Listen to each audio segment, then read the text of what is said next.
영혼은 안전합니다. 주 손길로 내 삶을 안으시니 그 평강이 나를 덮습니다. 내 아버지 그 품 안에서 내 영혼은 안전합니다. 주 손길로 내 삶을 안으시니 그 평강이 나를 덮습니다. 나 비록 넘어지면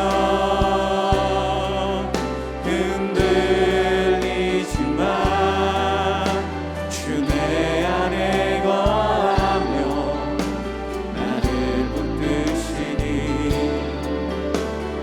내 생각을 주께로 돌리고 주시는 평강의 옷을 입습니다.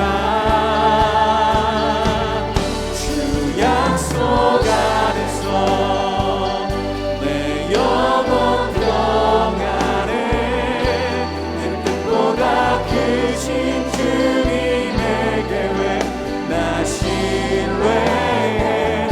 두려움 다 내려놓고 주님만 의지해. 주 안에서 내 영혼 안전합니다.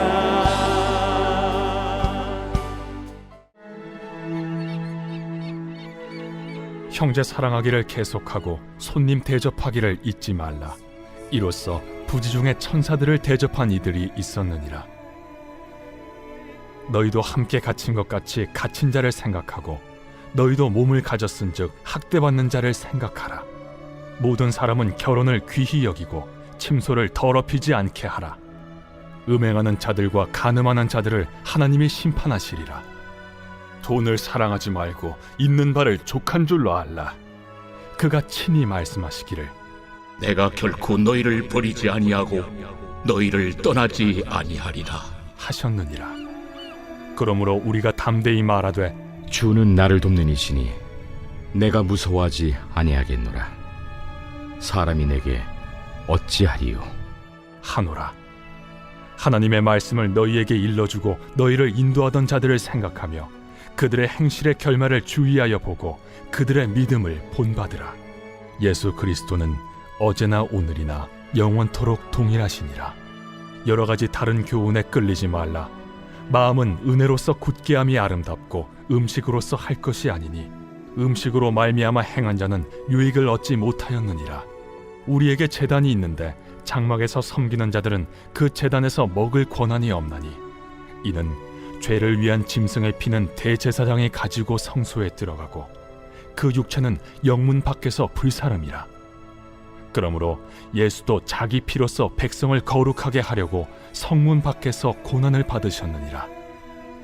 그런즉 우리도 그의 치욕을 짊어지고 영문 밖으로 그에게 나아가자.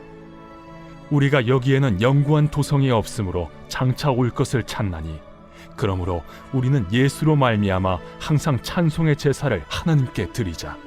이는 그 이름을 증언하는 입술의 열매니라. 오직 선을 행함과 서로 나누어 주기를 잊지 말라. 하나님은 이 같은 제사를 기뻐하시느니라. 너희를 인도하는 자들에게 순종하고 복종하라. 그들은 너희 영혼을 위하여 경성하기를 자신들이 청산할 자인 것 같이 하느니라. 그들로 하여금 즐거움으로 이것을 하게 하고 근심으로 하게 하지 말라. 그렇지 않으면 너희에게 유익이 없느니라. 오늘 예배 자리에 나오신 모든 성도님들을 주님의 이름으로 환영하고 축복합니다. 오늘 히브리서 13장 1절부터 17절 말씀을 통해 복음을 삶에 담아내다 라는 제목으로 하나님이 주시는 말씀의 은혜를 함께 받고자 합니다. 우리가 음식점에 가서 음식을 주문하게 되면 음식이 만들어져서 나오게 됩니다. 그런데 음식은 그냥 그 자체로 나오지는 않습니다. 우리가 주문해서 만들어진 음식은 그릇에 담겨져서 나오게 됩니다. 특히 요즘에는 플레이팅이라고 해서 그릇이나 접시에 음식을 어떻게 담아내느냐에 따라 그 음식이 좀 더 먹음직스럽고 고급스러운 느낌을 만들어낼 수 있습니다. 이런 관점에서 볼 때 어떻게 음식을 맛있게 잘 만드느냐도 중요하지만 그 맛있는 음식을 어떤 그릇에 어떻게 담아내느냐 하는 것도 너무나도 중요하다라고 말할 수 있습니다. 이것은 예수님의 제자로서 살아가는 우리에게도 동일하게 적용될 수 있는 원리입니다. 우리가 이미 잘 알고 있듯이 복음은 100% 하나님이 만드신 하나님의 작품입니다. 우리의 구원은 처음부터 끝까지 하나님이 계획하셨고 예수님이 그 계획을 이루셨고 성령 하나님께서 우리에게 전해주심으로 완성되어졌습니다. 그리고 이제 하나님은 그 복음을 우리의 삶이라는 그릇에 담아주셨습니다. 물론 우리의 삶을 보며 저마다 각자 하나님이 허락하신 삶이라는 그릇의 모양과 크기가 다 다름을 알 수 있게 됩니다. 이사야 64장 8절에 보면 이렇게 말씀합니다. 그러나 여호와여 이제 주는 아버지시니이다. 우리는 진흙이요 주는 토기장이시니 우리는 다 주의 손으로 지으신 것이니이다. 여기에서 이사야 선지자는 하나님을 토기장이로 우리를 진흙으로 비유하여 말씀합니다. 그러면서 토기장이신 하나님께서 진흙 같은 우리를 빚어서 우리 각자의 삶이라는 그릇을 만들어 주셨다고 말씀합니다.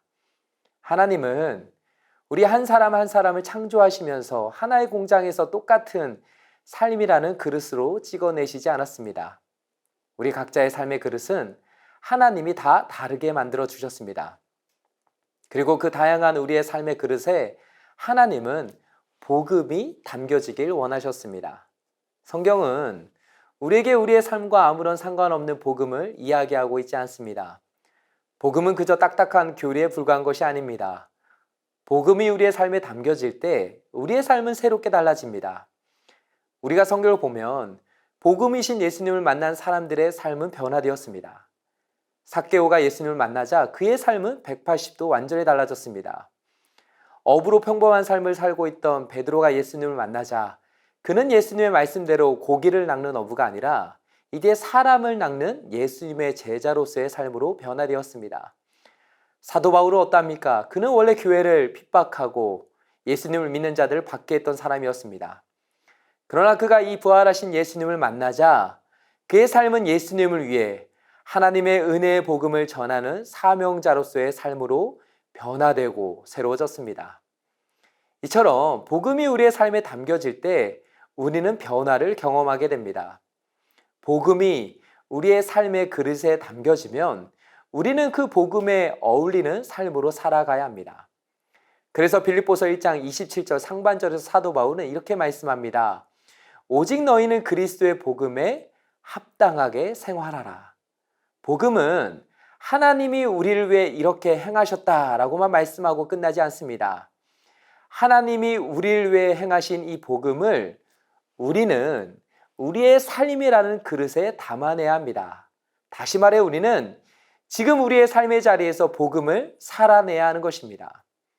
오늘 우리가 함께 읽은 히브리서 13장 말씀도 보면 하나님의 은혜로 예수님의 피로 구원받은 우리가 이제 어떻게 복음을 우리의 삶에서 살아내고 구현해내야 하는지에 관한 실천적인 교훈들의 초점이 맞춰져 있습니다. 그래서 저는 오늘 본문 말씀을 중심으로 복음을 우리의 삶에 담아내면서 실천해야 될 4가지 삶의 적용 포인트를 함께 살펴보고자 합니다. 먼저 첫 번째로 우리는 예수님 안에서 만난 형제들과 끈끈한 형제를 가져야 합니다. 오늘 본문 1절부터 3절에 보면 이렇게 말씀합니다. 형제 사랑하기를 계속하고 손님 대접하기를 잊지 말라. 이로써 부지 중에 천사들을 대접한 이들이 있었느니라.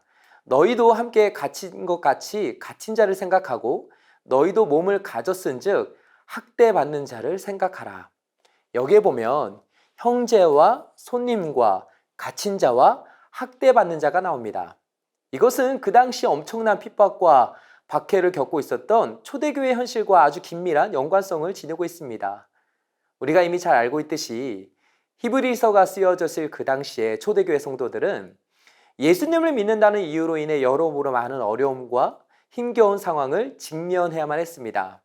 그들은 예수님 때문에 집을 떠나 나그네가 되어야만 했습니다.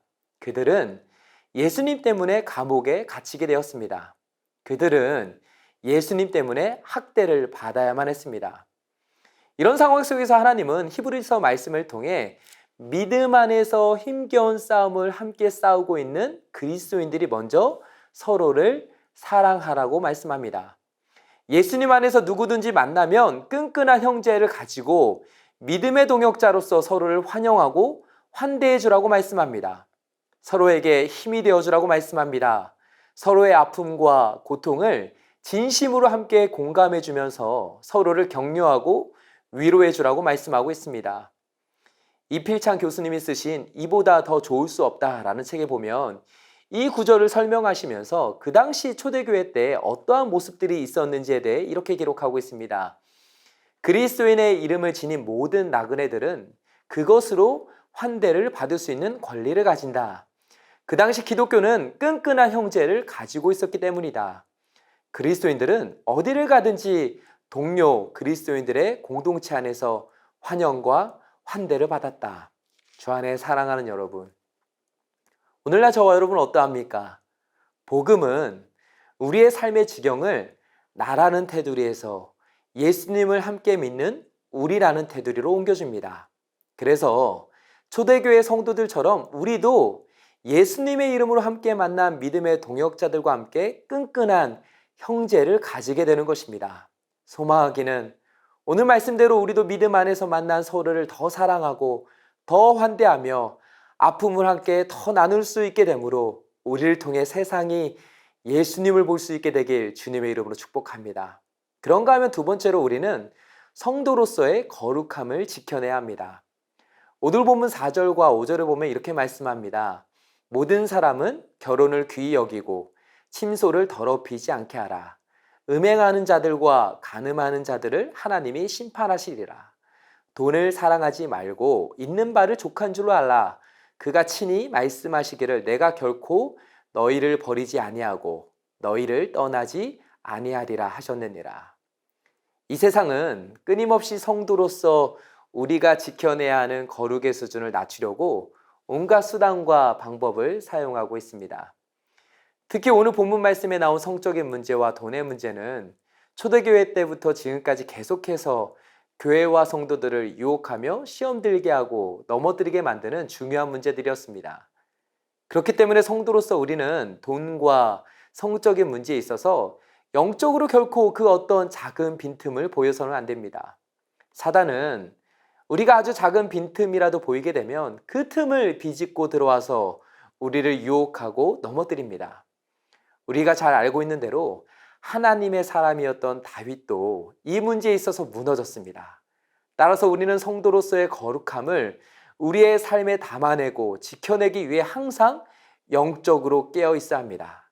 날마다 구원의 감격 가운데 십자가를 바라보며 하나님과 함께 동행하는 삶을 살아가야 합니다. 이제 세 번째로 우리는 믿음을 보고 배워야 합니다. 누구에게 믿음의 삶을 보고 배워야 하는 것입니까? 오늘 본문 7절을 보면 이렇게 말씀합니다. 하나님의 말씀을 너희에게 일러주고 너희를 인도하던 자들을 생각하며 그들의 행실의 결말을 주의하여 보고 그들의 믿음을 본받으라. 예수님의 제자로서 우리는 믿음의 길을 걸어가는 개척자들이 아닙니다. 우리보다 앞서 이 길을 걸어간 사람들이 있었습니다. 하나님의 말씀을 붙들고 믿음의 길을 걸어갔던 수많은 믿음의 사람들이 우리 앞에 있습니다. 우리는 그들의 뒤를 따라가는 것입니다.